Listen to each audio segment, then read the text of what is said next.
Hallelujah, hallelujah. Thank you Jesus, thank you Jesus, thank you Jesus. प्रभु यीशु मसीह के मधुर नाम में आप सबको जय मसीह। आज के इस दोपहर के समय हम एक बार फिर से परमेश्वर के वचन से को सुनाने के लिए हम लाइव हुए हैं। रोज प्रतिदिन की तरह परमेश्वर का जीवित वचन हमसे बातें करता है, आपसे बातें करता है। और वचन में जाने से पहले आए हम अपनी आंखों को बंद करें और प्रार्थना करें।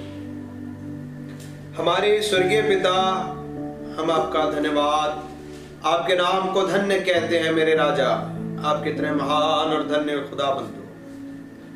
स्वर्ग आपका सिंहासन है, पृथ्वी आपके पैर रखने की चौकी है।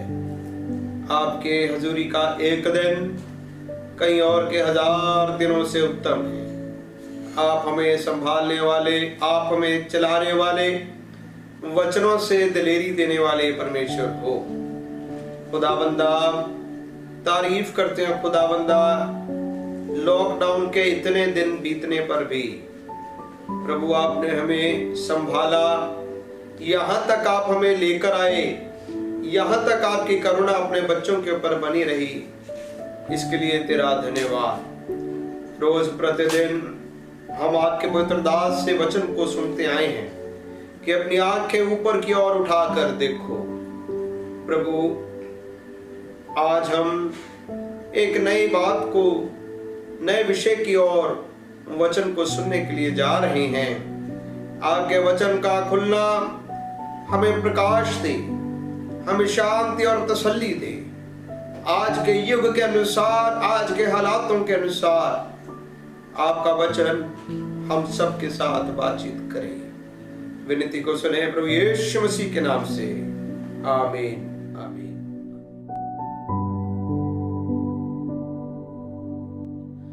एक बार फिर से आप सबको जय मसीह। हम परमेश्वर के पवित्र वचन को सुनने के लिए जा रहे हैं। आए हम खोलेंगे, पवित्र वचन से पढ़ेंगे हबक्कूक की किताब। हबक्कूक नाहूम के बाद पुराने नियम की एक छोटी किताब है हबक्कूक।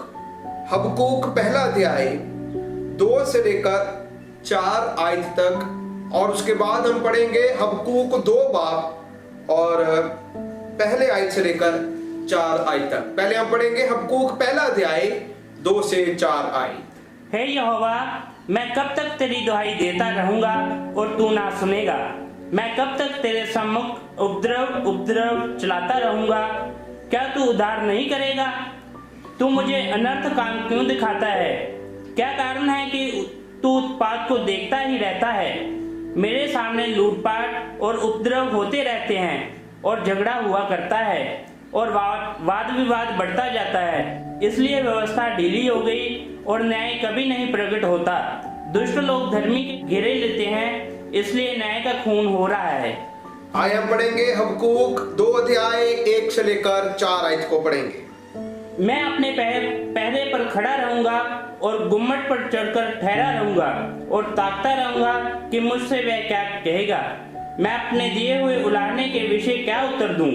यहोवा ने मुझसे कहा, दर्शन की बातें लिख दे, वन पटियाओं पर साफ साफ लिख दे कि दौड़ते हुए भी वह सहज से पड़ी जाएंगे, क्योंकि इस दर्शन की बात नियत समय में पूरी होने वाली है। वन इसके पूरे होने का समय वेग से आता है और इसमें धोखा ना होगा। चाहे इसमें विलंब भी हो तो भी उसकी बाट जोते रहना, क्योंकि वह निश्चय पूरी होगी और उसमें देर ना होगी। देख, उसका मन फूला हुआ है, उसका मन सीधा नहीं है, परंतु धर्मी अपने विश्वास के द्वारा जीवित रहेगा। हालेलुया। धर्मी अपने विश्वास के द्वारा जीवित रहेगा। प्यारे अजीजों, पवित्र वचन को सुनने वालों, इन दिनों में हम एक ऐसे समय में जी रहे हैं जिसको भय का समय कहा जाता है। We are living in fearful days। हम एक ऐसे समय में जी रहे हैं, हमें पता नहीं आगे क्या होगा।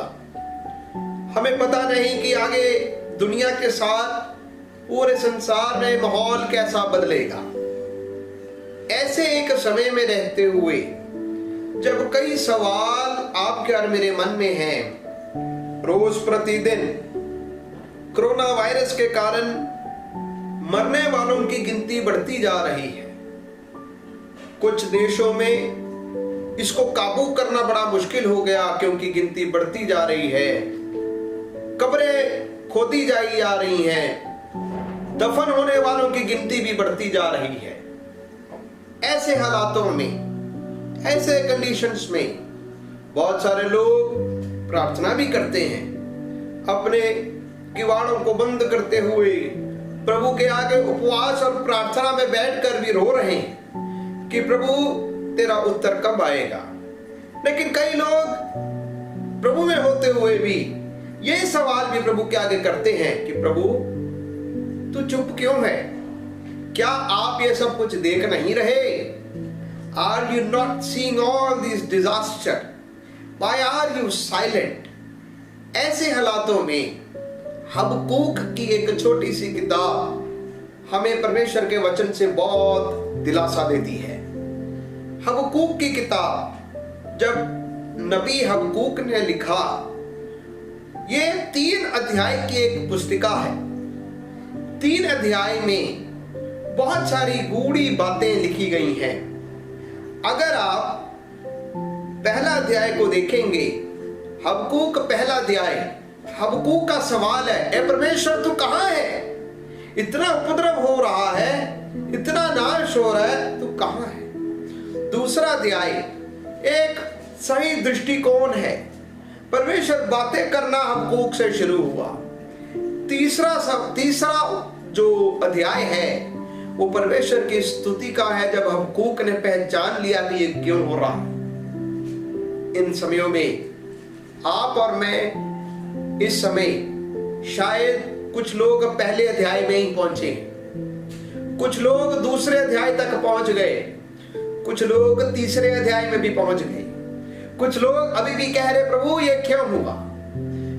हबक्कूक नबी की किताब जब लिखी गई, ये 7वीं शताब्दी में, ईसा पूर्व 7वीं शताब्दी में, जब लगभग अंत में भविष्यवक्ता हबक्कूक के वचन उस समय लिखे गए जब बेबीलोनी या कसदियों लोगों ने जब क्रूरता के साथ राज कर रहे थे और लोग परमेश्वर के आगे सवाल पूछना शुरू कर दिया कि प्रभु ये कसदियों लोगों का उपद्रव बहुत भारी है, ये इनकी क्रूरता बहुत भारी है और तू क्यों चुप रहता है? परंतु परमेश्वर का उत्तर कुछ और ही था। प्यारे अजीजों, पहला अध्याय जैसे हमने 2 से 4 आयत को पढ़ा, लिखा है, हे यहोवा मैं कब तक तेरी दुहाई देता रहूंगा और तू ना सुनेगा। कईयों के 21 दिन के उपवास इन दिनों में रखे खत्म हो गए, अभी भी उत्तर नहीं मिला, उपद्रव बढ़ता जा रहा है। और फिर कई लोगों ने कहा मैं कब तक तेरे सन्मुख उपद्रव चिल्लाता रहूंगा, क्या तू मेरा बचाव नहीं करेगा? प्यारे अजीजों, परमेश्वर के आगे कई लोग इस प्रकार से पूछते हैं, ऐ खुदा तू क्या ये सब कुछ देख नहीं रहा? क्या तू सब कुछ देख नहीं रहा? गिनती बढ़ती जा रही है, हमारे घरों के अंदर रसद खत्म होती जा रही है, बैंक में जमा पैसे खत्म होते जा रहे हैं, कष्ट के ऊपर कष्ट आता जा रहा है, उपद्रव के ऊपर उपद्रव आता जा रहा है, तू क्यों चुप है? मैं आपको एक बात बताऊं,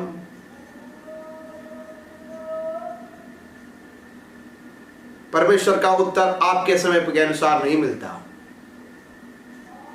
परमेश्वर ने एक ठीक समय ठहराया हुआ, वो अपने ठीक समय पर सब कुछ सही करेगा।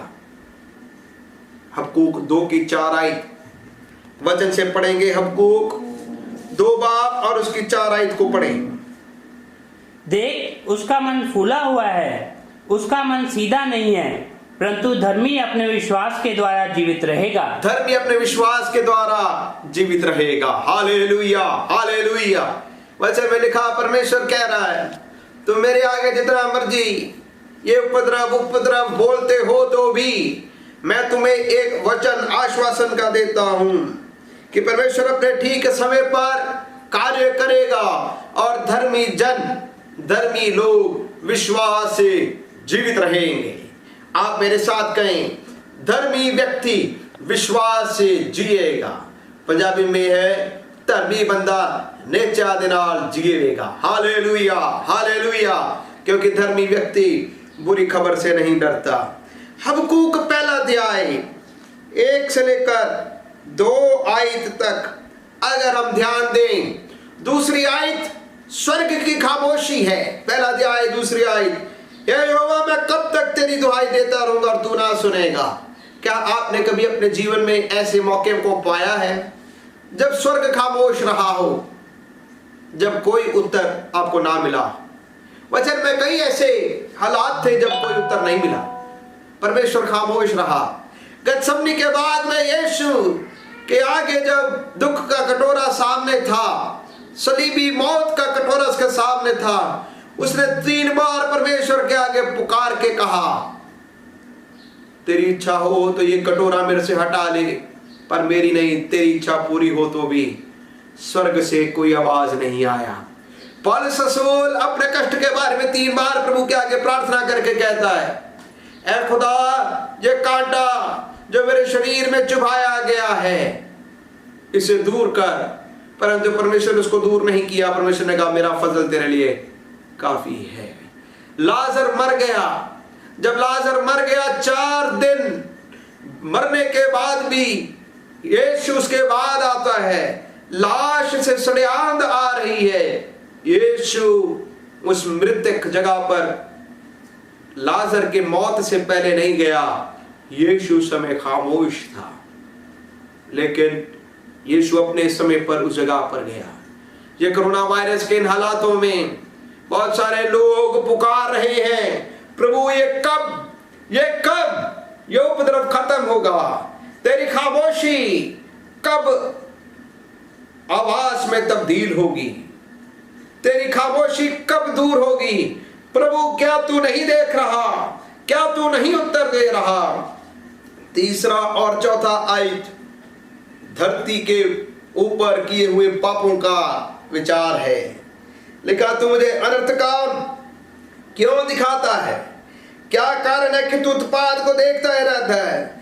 मेरे सामने लूटपाट और उपद्रव होते रहते और झगड़ा हुआ करता और वाद विवाद बढ़ता जाता है। झगड़े बढ़ते जा रहे, वाद विवाद बढ़ते जा रहे हैं।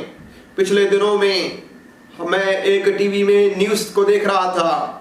न्यूज में मैंने ऐसे देखा, हमारे प्रवासी लोग जो इस देश से बाहर नाइजीरिया में रहते हैं, वो लोग वापस आना चाहते हैं क्योंकि इस कोरोना वायरस के हालात में उनके काम कारोबार सब खत्म हो गए।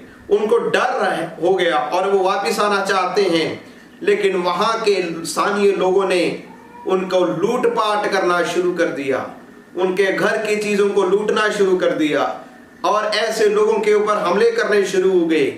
क्या परमेश्वर इन सारी बातों को नहीं देख रहा? क्या परमेश्वर इन बातों को नहीं देख रहा?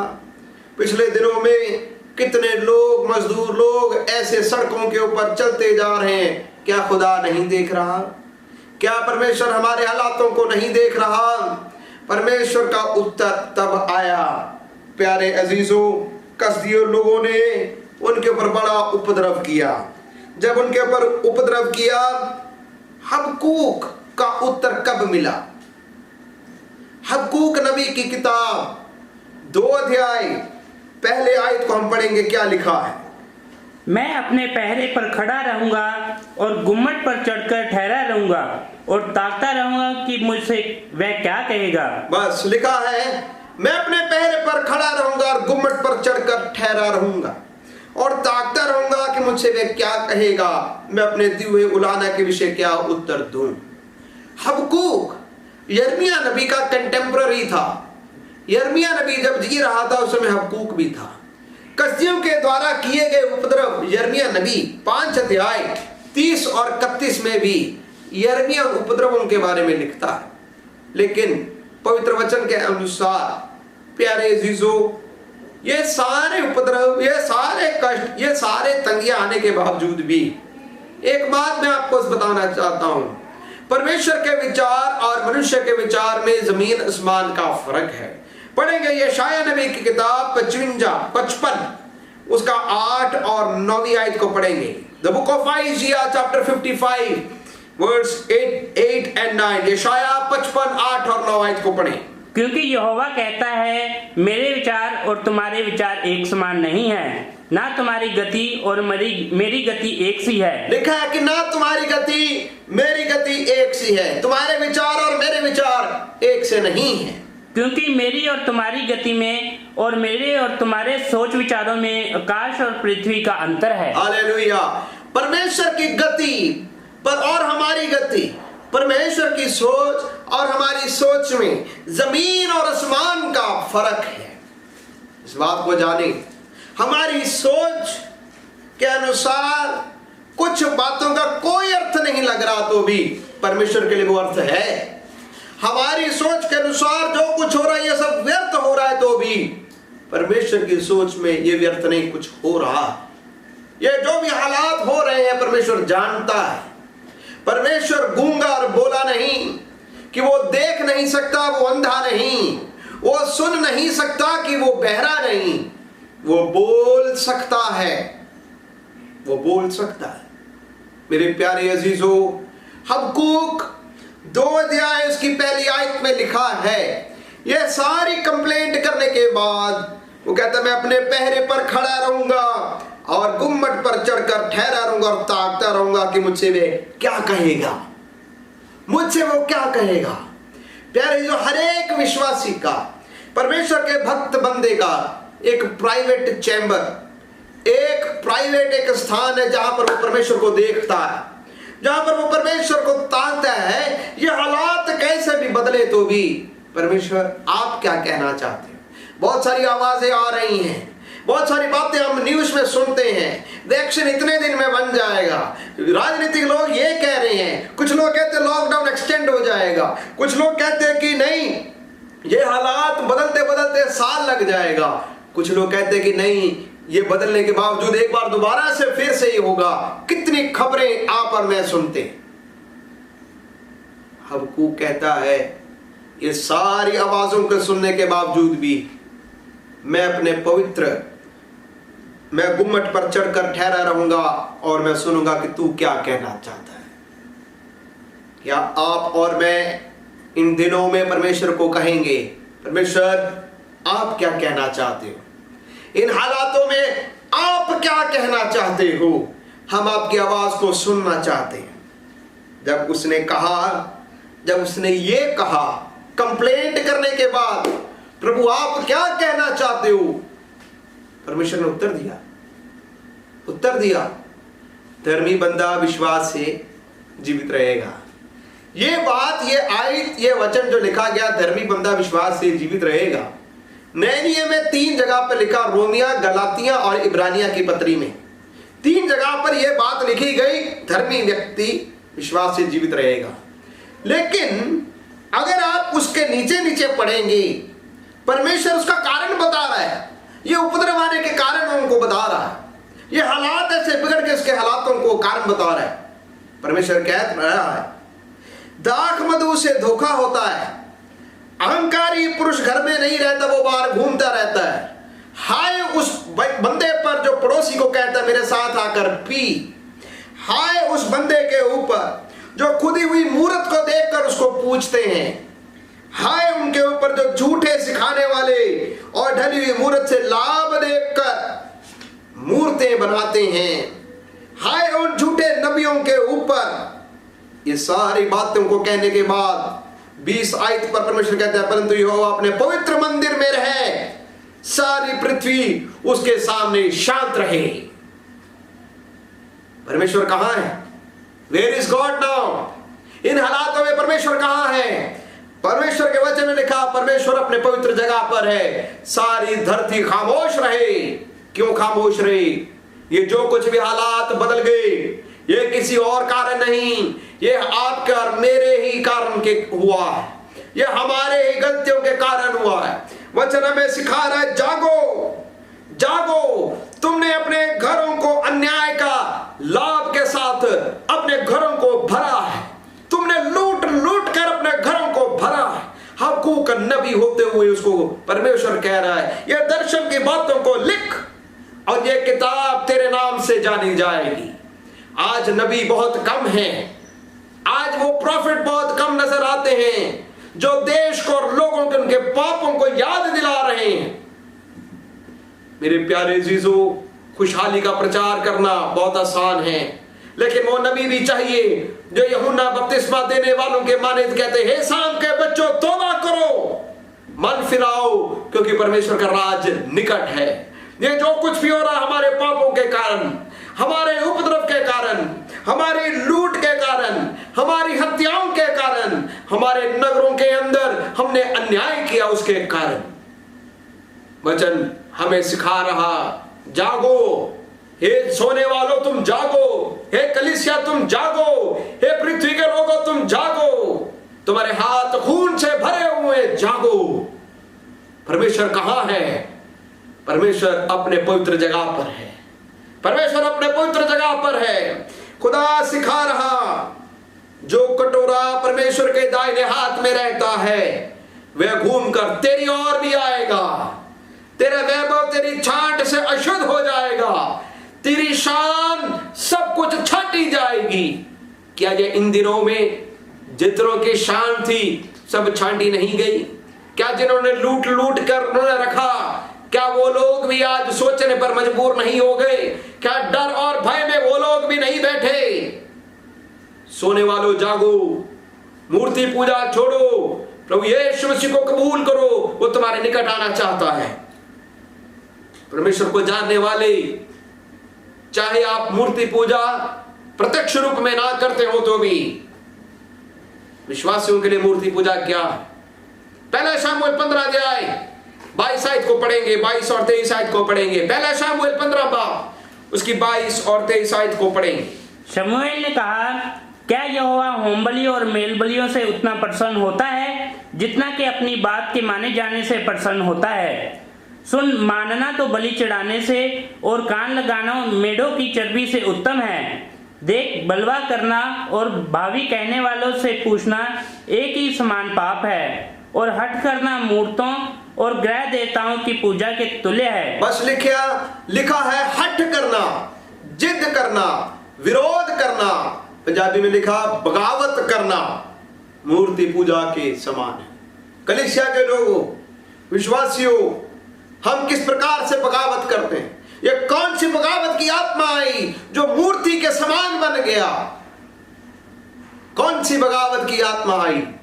पवित्र वचन में बगावत की आत्मा, जब हम परमेश्वर के वचन के खिलाफ बगावत किया, जब हमने परमेश्वर के दासों के विरुद्ध बगावत किया, उपद्रव आएगा। प्यारे अजीजों, कितनी बार हमने परमेश्वर के वचन का बगावत करते हुए सोचा, जो परमेश्वर का वचन कहता है इससे हम मुड़ जाएं, कोई बात नहीं, अपनी आंखों को अंधा कर लेते हैं, 6 महीने बाहर ही रहेंगे, 6 महीना प्रभु भोजन नहीं लेंगे, उसके बाद फिर वापस आ ही जाएंगे। हमारा मन गिल्टी कॉन्शियस नहीं था। हमने परमेश्वर के वचन को जानते हुए भी जानबूझकर हमने गलती किया।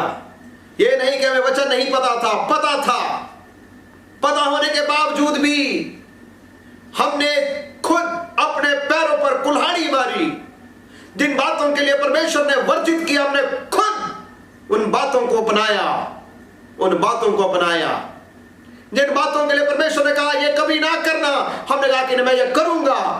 कौन देख रहा है? शायद परमेश्वर देखता नहीं, शायद परमेश्वर सुनता नहीं, कोई बात नहीं। मेरे प्यारे अजीजों, कितनी बार अपने वचन को तोड़ा मरोड़ा, अपने लाभ के लिए सोचा। क्या तुम्हें पता है, बगावत करने वाले लूत, नूह की बेटियां, उन्होंने अपने बाप के साथ सोए। अपने बाप के साथ सोने से गलत रिश्ते से निकले हुए उनके बच्चे अमनोन, अरमोनी और मोआबी कौम बनी। ये अमोनी और मोआबी हमेशा इजराइलियों के नाक में दम करके रखे बगावती पीढ़ी थी। हमने कई बार ऐसे सोचा हम गलत रिश्ते में जुड़ेंगे, गलत रिश्ते में जुड़ने के बावजूद भी परमेश्वर का हाथ हमारे ऊपर होगा। पास्टर जी सिर के पर हाथ रखेंगे, हम प्रभु का धन्यवाद करेंगे। अगर पास्टर जी नहीं आए तो हम पास्टर जी के साथ नाराज हो जाएंगे। गलत रिश्ता जोड़ा, ये नहीं कि वचन नहीं पता था, वचन पता था। हमने सोचा जैसे नूह की बेटियों ने सोचा हम ऐसा करेंगे, शायद खुदा हमें आशीष देगा। नहीं, खुदा आशीष नहीं, खुदा श्राप देगा। बगावती आत्मा मोआबी और अमोनी कौन थे? बलाक, सनबलत और तोबिया, जो हमेशा परमेश्वर के लोगों के विरोध में चलने वाले लोग अमोनी और मोआबी थे। बलाक भी अमोनी और मोआबियों में से था, सनबलत और तोबिया भी और मोआबी और अमोनियों में से था। ये लोग परमेश्वर के दासों का मजाक उड़ाने वाले थे। नेहमिया दीवार को खड़ा करना चाहता था, सनबलत और तोबिया उनका मजाक उड़ाते थे, कहते थे कि ये दीवार के ऊपर लोमड़ी भी चढ़े तो ये दीवार टूट जाएगी। बगावती बगावती विरोधी कौन, कहां से आया? क्योंकि उनके खून के अंदर बगावत की आत्मा थी। खून के अंदर बगावत की आत्मा थी। प्यारे अजीजों, वचन कहता है यदि तुम बगावत करते हो, वो बगावत मूर्ति पूजा के बराबर है। मूर्ति पूजा के बराबर है। मेरे प्यारे अजीजों, कभी भी परमेश्वर के वचन के साथ समझौता ना करें। अपने आप को देख के अपने गिरबान को झांके। कितनी बार तुमने परमेश्वर के वचन के साथ समझौता किया? कितनी बार खुदा के दासों का अपने मजाक उड़ाया? कितनी बार परमेश्वर के वचन को तुच्छ जाना, यही सोचते रहे कोई बात नहीं, उसको देखो, इसको देखो, उसको देखो। आज परमेश्वर आपको और मुझे दोबारा से याद दिला रहा है, तुम्हारा दिल पत्थर बन गया, तुम्हारा दिल पत्थर बन गया। तुमने सोचा सब चलता है, रिश्ते टूटने शुरू हो गए। तुमने सोचा कोई बात नहीं, कोई बात नहीं। प्रभु भोजन से थोड़ी देर बाहर हुए, फिर वापिस आए। दिल ने कभी आपको चुभाया नहीं करने से पहले कि ये मैंने गलत किया।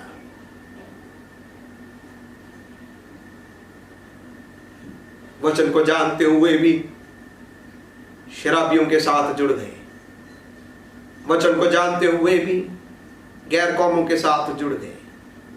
वचन को जानते हुए भी ठट्ठा करने वालों के साथ जुड़कर तुमने परमेश्वर के लोगों का ठट्ठा किया। वचन को जानते हुए भी जब तुमने परमेश्वर के लोगों के साथ कंधे के साथ कंधा मिलाकर जुड़ना था, आपने रिश्तेदारों की और उन लोगों की बातों को सुना जो परमेश्वर के वचन के अनुसार नहीं चलते, बगावती बन गए।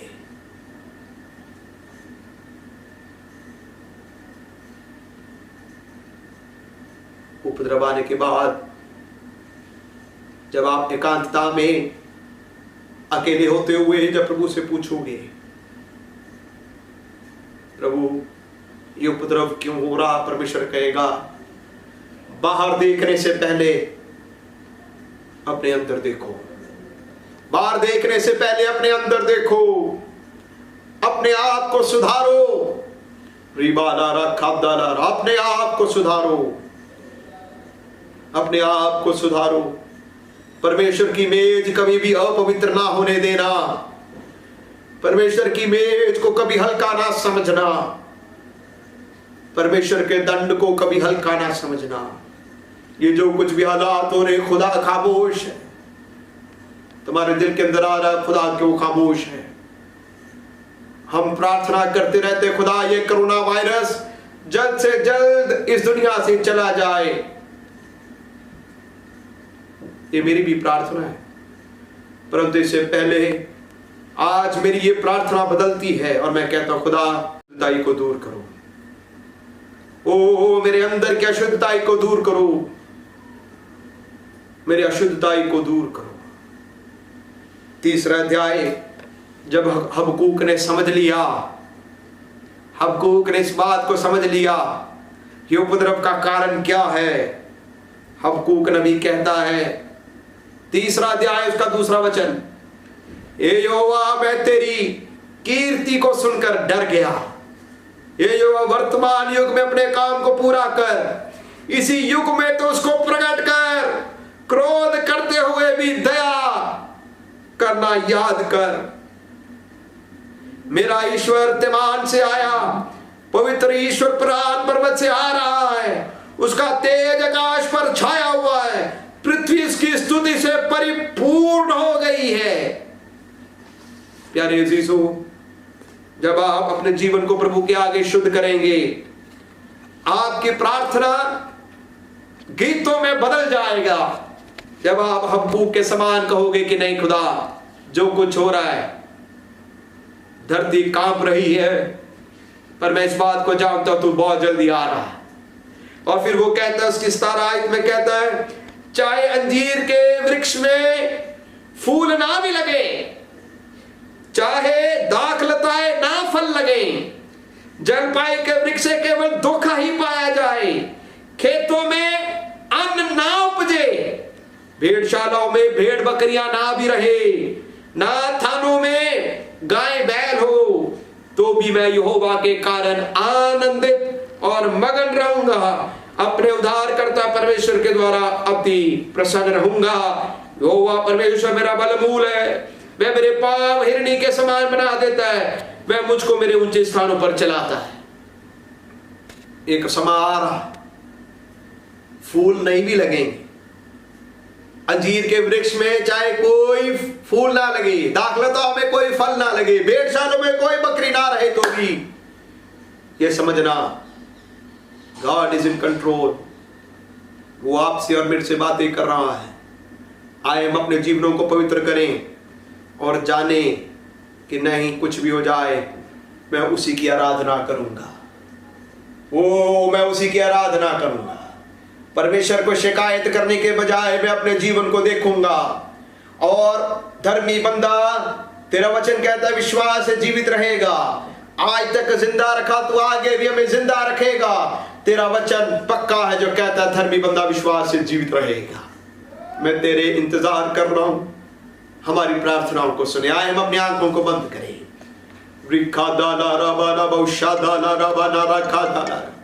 हमारे स्वर्गीय पिता, मैं आपका धन्यवाद करता हूँ, आपकी स्तुति करता हूँ आज के सुंदर समय के लिए। आपने हमें दिया कि हम आपके कदमों में आ सके। हबक्कूक की किताब से सीखने के लिए, पढ़ने के लिए आपने हमें मौका दिया। हबक्कूक पहले अध्याय में कंप्लेंट करता हुआ कह रहा, प्रभु मैंने तुझे कितना पुकारा, तूने मेरी क्यों ना सुनी। हम भी शायद इतनी देर से यही पुकार रहे थे, प्रभु तू क्यों नहीं उत्तर दे रहा। लेकिन दूसरे अध्याय में जब हबक्कूक ने अपने आप को अकेला रखते हुए प्रार्थना किया, खुदा तूने से बातें किया। निनवे शहर ने जिस प्रकार से तौबा किया, निनवे शहर बचाया गया। आज आप हमें भी कह रहे, हम तौबा करें, मन फिराएं, अपने जीवन को तेरे आगे बदल दें, ये कहर भी हमारे देश से चला जाएगा। प्रभु हमने बहुत बार बगावत किया, दासों के विरुद्ध बगावत किया, तेरे पवित्र वचन के विरुद्ध बगावत किया, तेरे विरुद्ध बगावत किया। जो ठीक नहीं था उसको हमने सही बना के मोहर लगा के छोड़ दिया। क्षमा करो, क्षमा करो, क्षमा करो, क्षमा करो। ये गलती और गुनाहों की सजा क्षमा करो। हम पर अपना तरस वाला हाथ बढ़ाना, हम पर अपनी तरस वाला हाथ बढ़ाओ। हम दूर नहीं, तेरे निकट आना चाहते। चाहे कुछ भी हो जाए, हम तेरी स्तुति, तेरी महिमाई करेंगे। तो अपने वचन से हमें ताकत दिया, धर्मी बंदा विश्वास से जीवित रहेगा। तेरा ठीक समय आएगा, ये सब कुछ बदल जाएगा, क्योंकि तू सर्वशक्तिमान परमेश्वर है। इन समयों में उत्तर सिर्फ तेरे पास है, और अपने उत्तर तो हमें दे। सुनने वाले सभी प्रियजनों को बड़ी आशीष देना। विनती को सुने प्रभु यीशु मसीह के नाम से, आमीन। प्रभु आप सबको आशीष दे। कल दोबारा से हम 12 बजे परमेश्वर के वचन को सुनेंगे कृपा करके, और आप फिर से 12 बजे ऑनलाइन आएं, ताकि ये वचन के द्वारा इन दिनों में आपको तसल्ली और शांति मिल सके। सबको जय मसीह। God bless you.